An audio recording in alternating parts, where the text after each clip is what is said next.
défis du développement d'un continent, c'est aussi lutter contre la corruption. La République démocratique du Congo s'y est engagée depuis quelque temps et les résultats sont de plus en plus palpables.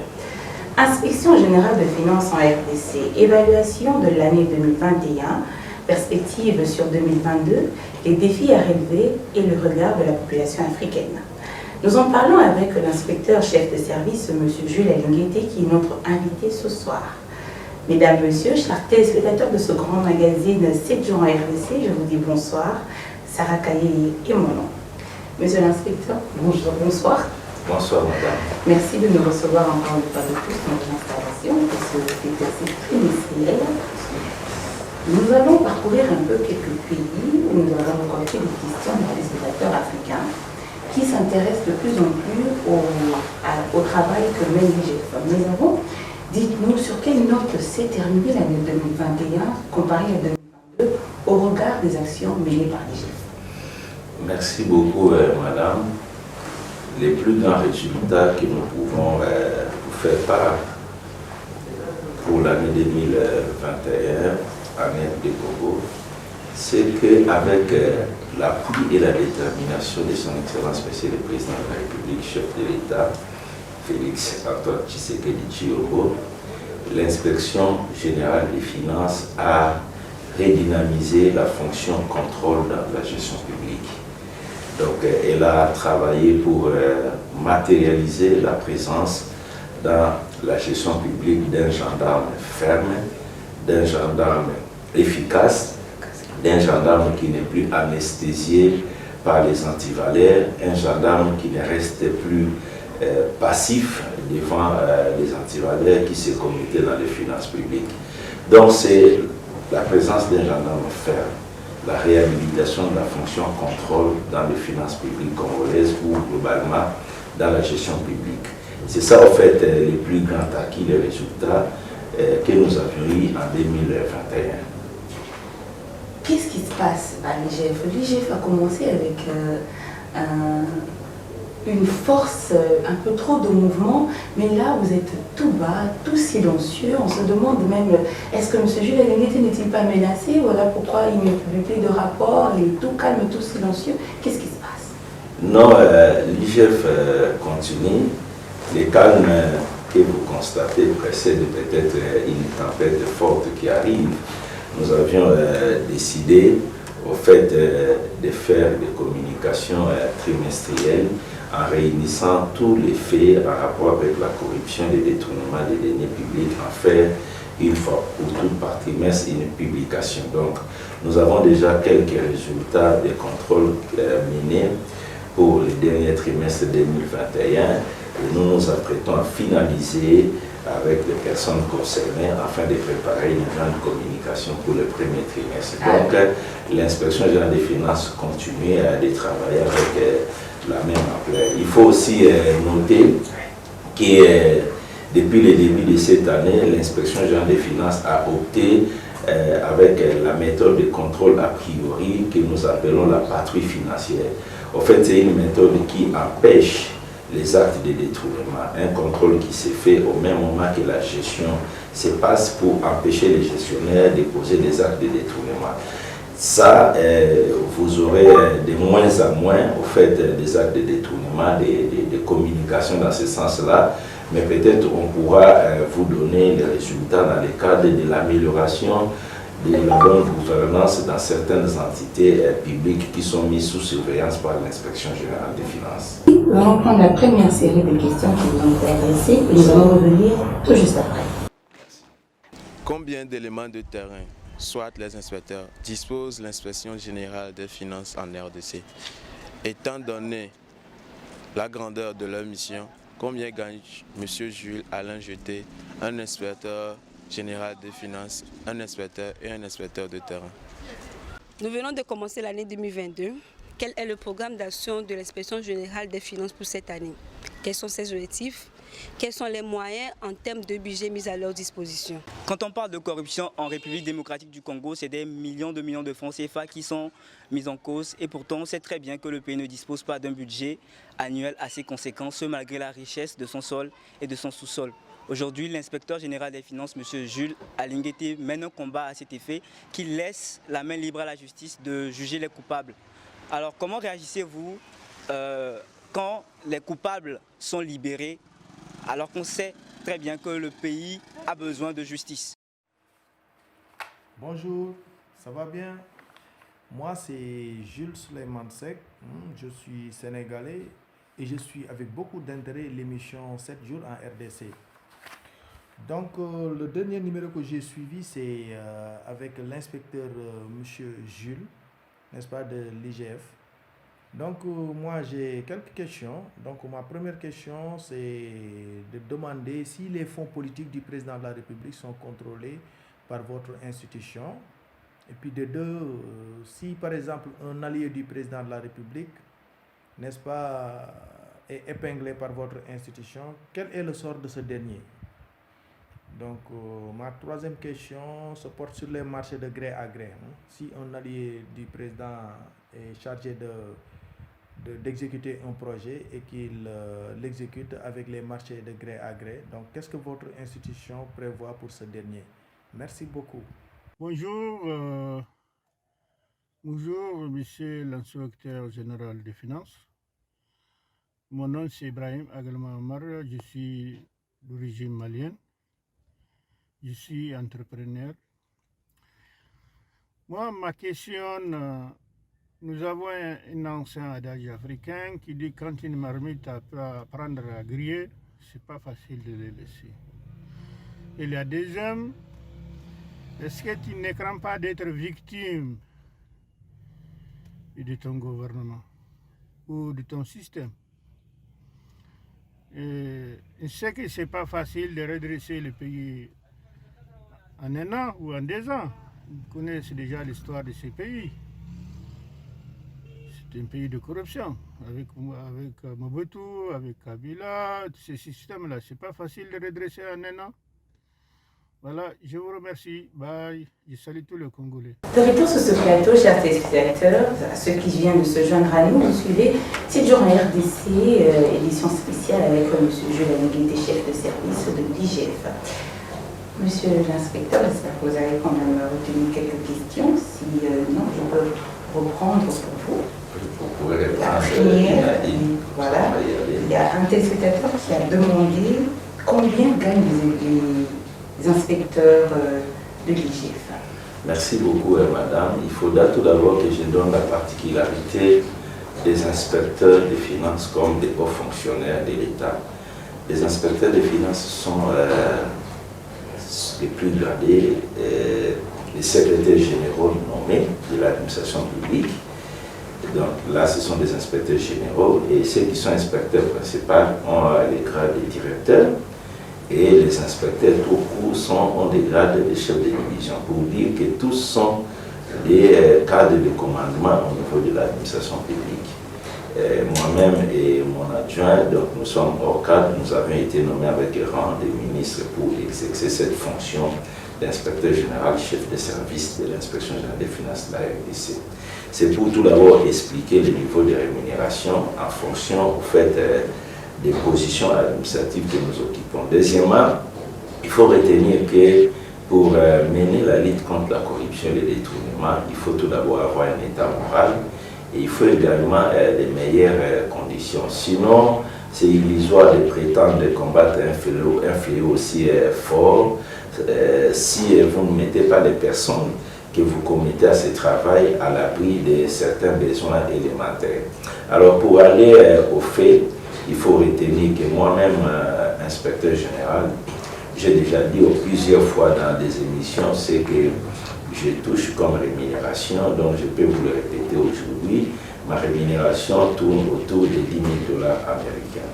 Et les inspecteurs généraux ainsi que les autres, donc nous tous, nous nous situons entre 5 000 et 10 000 $. Mais au-delà de ça, nous avons des mécanismes d'incitation qui sont mis en place par le législateur pour permettre aux inspecteurs des finances d'améliorer leurs conditions salariales. Toutes les fois que nous menons des actions en matière de mobilisation des recettes et que nous arrivons à récupérer les fonds publics, donc il y a des rétrocessions des pourcentages qui sont imprévus, notamment lorsqu'il y a une fraude et que nous arrivons à récupérer, le principal de la fraude revient à l'État. Sur les pénalités qui sont imposées aux fraudeurs, 50% part dans la caisse de l'État et 50% revient aux personnes qui ont fait le travail. Ce sont des mécanismes incitatifs qui permettent d'améliorer la situation des inspecteurs. Chaque fois qu'on a eu à empêcher des faits importants de détournement des deniers publics qui se matérialisent par le retour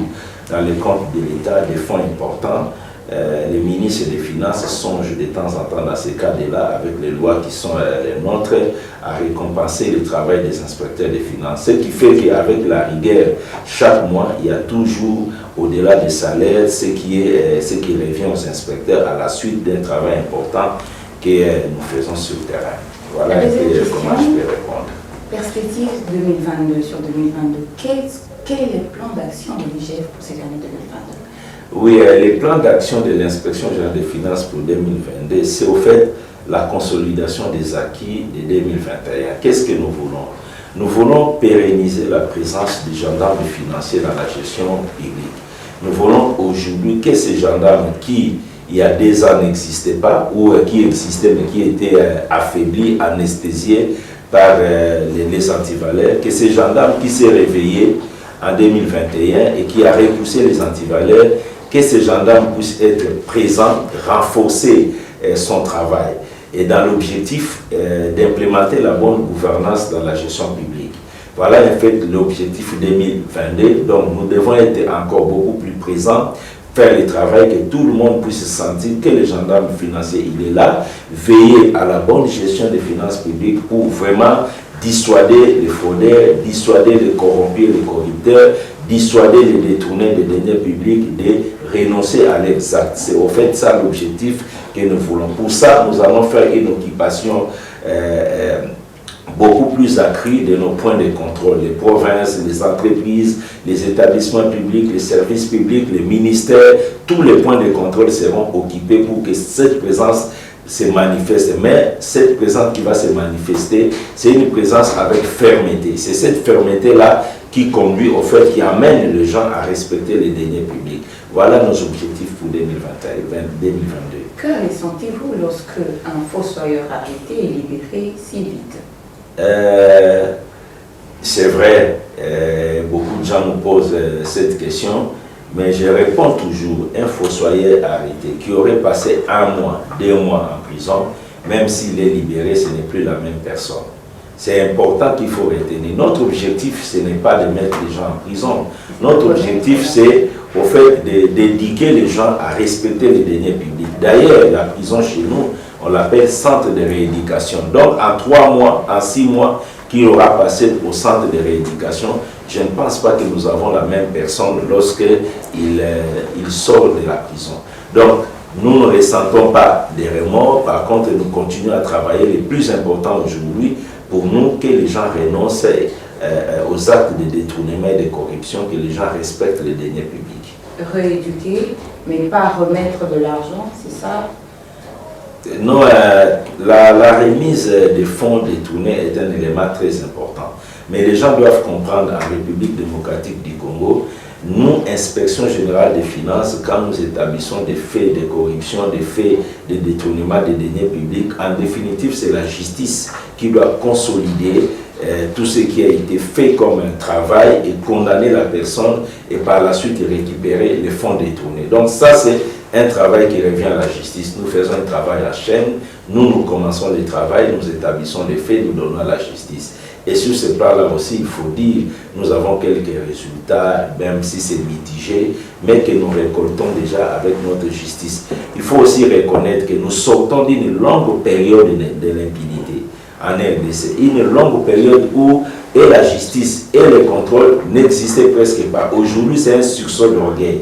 Et pour les services de contrôle et pour notre justice. Donc nous avions tous pris conscience qu'il faudra que nous puissions combattre ces fléaux, la corruption et les détournements pour faire avancer les pays. Donc c'est progressivement que nous sommes en train d'aller et vous avez déjà entendu parler de la réforme de la justice en RDC. C'est presque tous les jours que les gens attendent des réformes qui vont intervenir dans le cadre de la justice pour donner davantage d'itonisme dans les piliers de la lutte contre l'impunité dans notre pays. le téléspectateur veut savoir si les fonds du président de la République sont aussi contrôlés.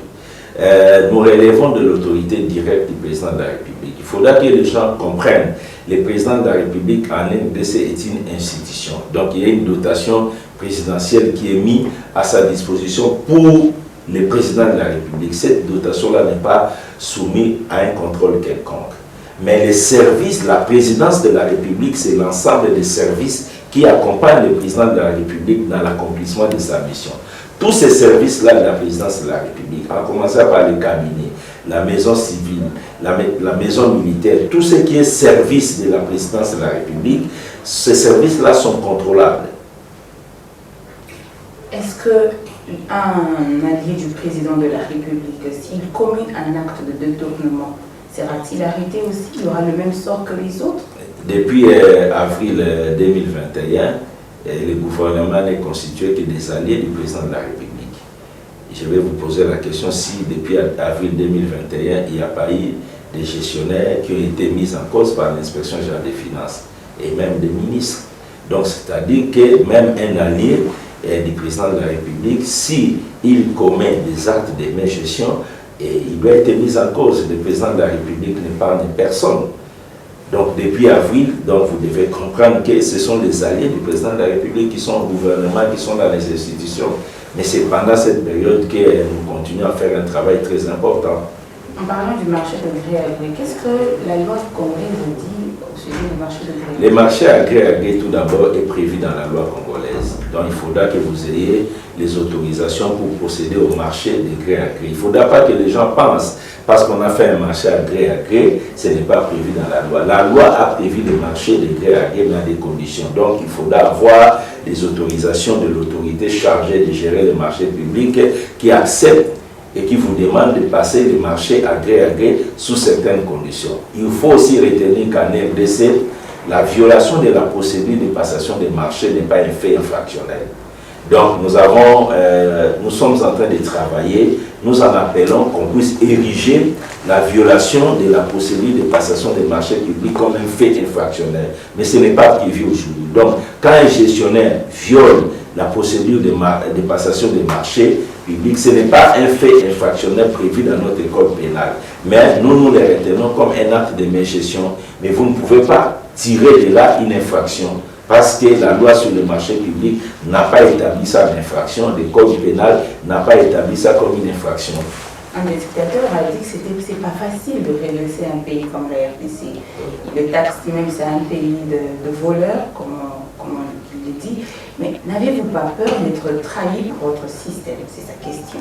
Être trahi par notre système. Le système que vous avez mis en place. Être trahi par le système, je ne comprends pas très bien, je n'ai pas très bien compris sa question, mais ce que je peux vous dire, la République démocratique du Congo vient de très loin. J'ai toujours dit, quand vous remontez même jusqu'en 2010, vous allez comprendre que dans ces pays, il n'y a jamais eu de contrôle. Tout ce qu'on a parlé en RDC de la bonne gouvernance, c'est du tralala. Il n'y a jamais eu de la bonne gouvernance. De 2010 à 2020, c'est la période où nous recensons des actes de prédation inimaginables. Alors, pour le moment, le chef de l'État a réveillé la fonction contrôle par sa détermination de mettre fin à l'impunité. Et nous avions commencé à travailler. De quelle trahison il parle dès lors que la volonté politique y est là. Nous ne le faisons pas par nous-mêmes. Je dois être sincère avec vous. Dans tous les autres pays africains, si vous n'avez pas une volonté politique très haute de combattre la corruption et le détournement, vous ne ferez rien. Ce ne sont pas des simples fonctionnaires qui vont se lever aujourd'hui pour combattre un fléau aussi important. Ça doit être une détermination politique. C'est ce qui se passe chez nous. Donc, nous n'avons pas de crainte d'être trahis dès lors que cette volonté est manifeste. Chaque jour, quand nous faisons les rapports à notre hiérarchie, le chef de l'État, il insiste, il continue à manifester sa ferme volonté que nous puissions travailler durement pour repousser les antivaleurs et la corruption. Il n'épargne personne, alors personne. Donc, nous n'avons pas de crainte d'être trahis sur ce plan-là, jusque-là. Où en est-on avec les enquêtes à la présidence? Nous avions fait un audit au niveau de la présidence de la République, c'est-à-dire, je l'ai toujours répondu, nous avions voulu savoir les effectifs utilisés par le cabinet du chef de l'État, le secrétariat général à la présidence.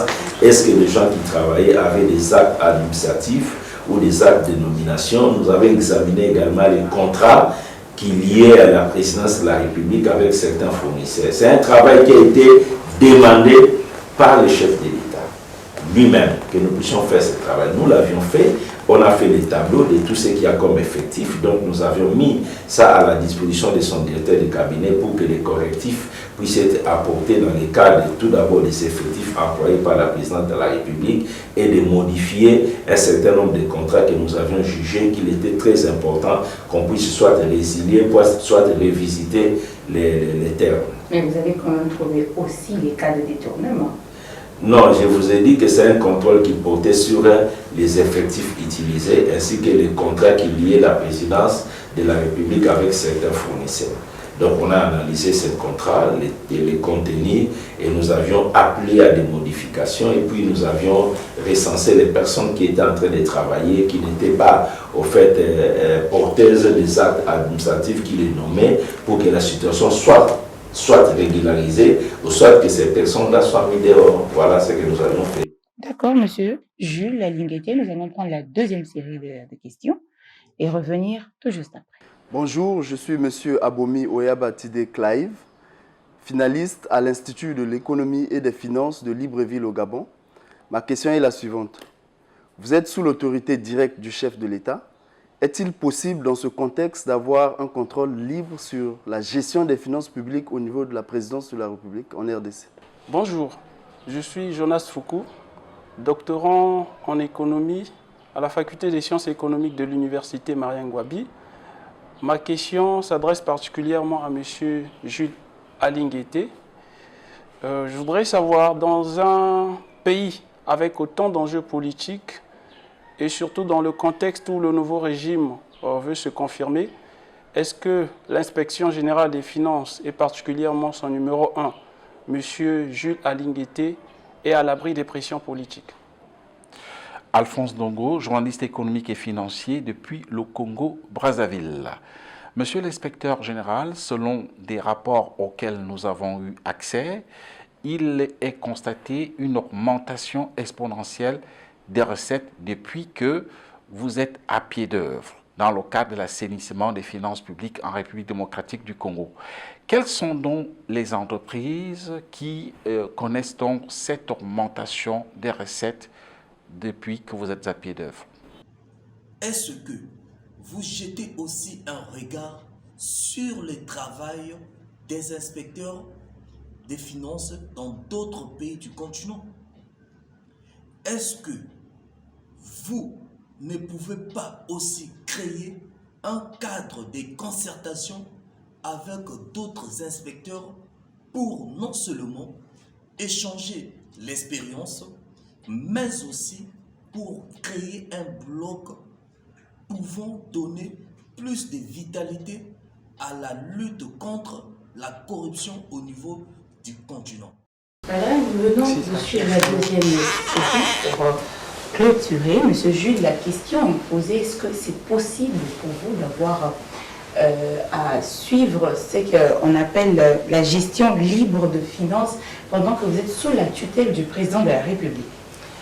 Oui, madame, je voudrais tout d'abord que vous puissiez retenir qu'en RD Congo, l'inspection générale des finances contrôle près de 98% des fonds publics qui sortent du compte général du Trésor. Pourquoi je l'ai dit, nous contrôlons tous les services et même les services de la présidence de la République.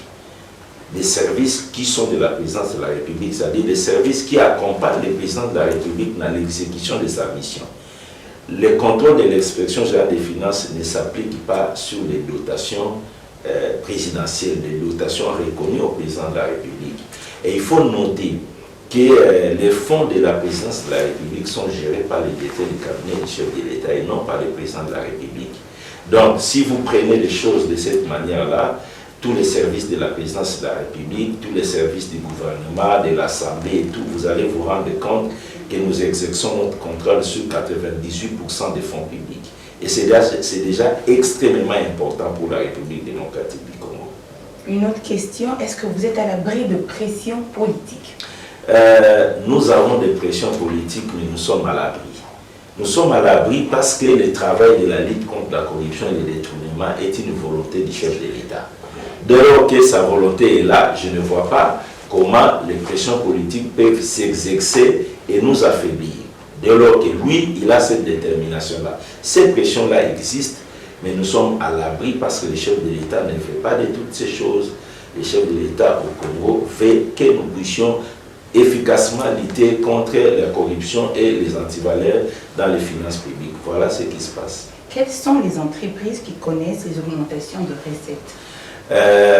En 2021, la LD Congo a connu une augmentation presque spectaculaire des recettes publiques, même si on était en période de pleine Covid-19. C'est un exploit, un très grand exploit, mais je voudrais tout d'abord que les gens sachent que c'est un travail qui a été fait vraiment par plusieurs services, dont l'inspection générale des finances.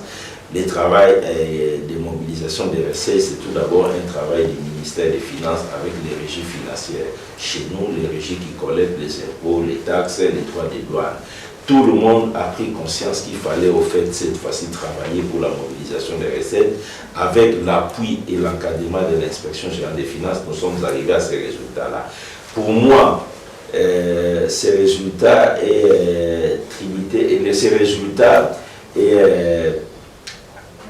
provient de trois sources. Premièrement, comme je l'ai dit, la détermination de tous les services à mobiliser davantage, donc un effort de service, une prise de conscience, matérialisée par beaucoup d'appels du gouvernement, du chef de l'État, et nous avions tous compris qu'il fallait vraiment travailler pour le pays et mobiliser. Ça, c'est un. De deux, il y a également l'embellie des cours des minéraux réalisés en 2020, dont les effets se sont matérialisés en 2021. Il faut aussi reconnaître que ça joue un rôle important. Et troisièmement, le gouvernement congolais a pris des mesures fermes pour combattre ce qu'on appelait en RDC les exonérations illégales monnayées, qui étaient vraiment monnaie courante, qui étaient beaucoup dans les finances publiques congolaises, qui empêchait une mobilisation accrue des recettes. Le gouvernement a pris des mesures fermes en refusant les exonérations fantaisistes et même des systèmes de paiement appelés compensation. Et donc, ces mesures ont également contribué efficacement à l'amélioration ou à l'augmentation des recettes que nous avons connues en 2021 et qui continuent même jusqu'en 2022. Mais il n'y a pas des entreprises que vous pouvez donner le nom librement comme ça pour dire qu'il y a des augmentations de recettes.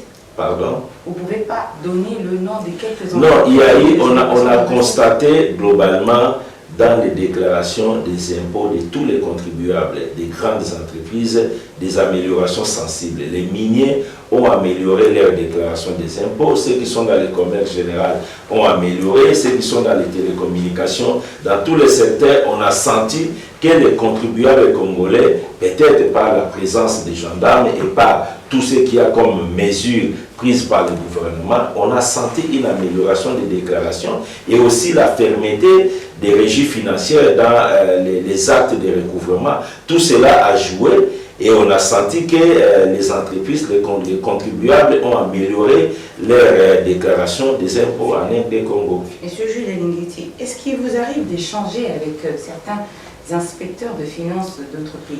Nous sommes dans un forum des inspections générales des finances de l'Afrique.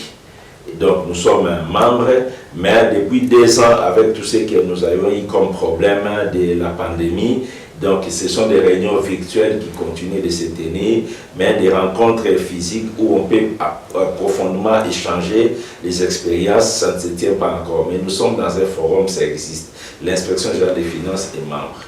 Mesdames, Messieurs, c'en est fini pour ce numéro. Nous vous redonnons rendez-vous dans 3 mois. Merci à toute l'équipe 24 News et aussi à l'équipe Business 24. Je vous dis au revoir.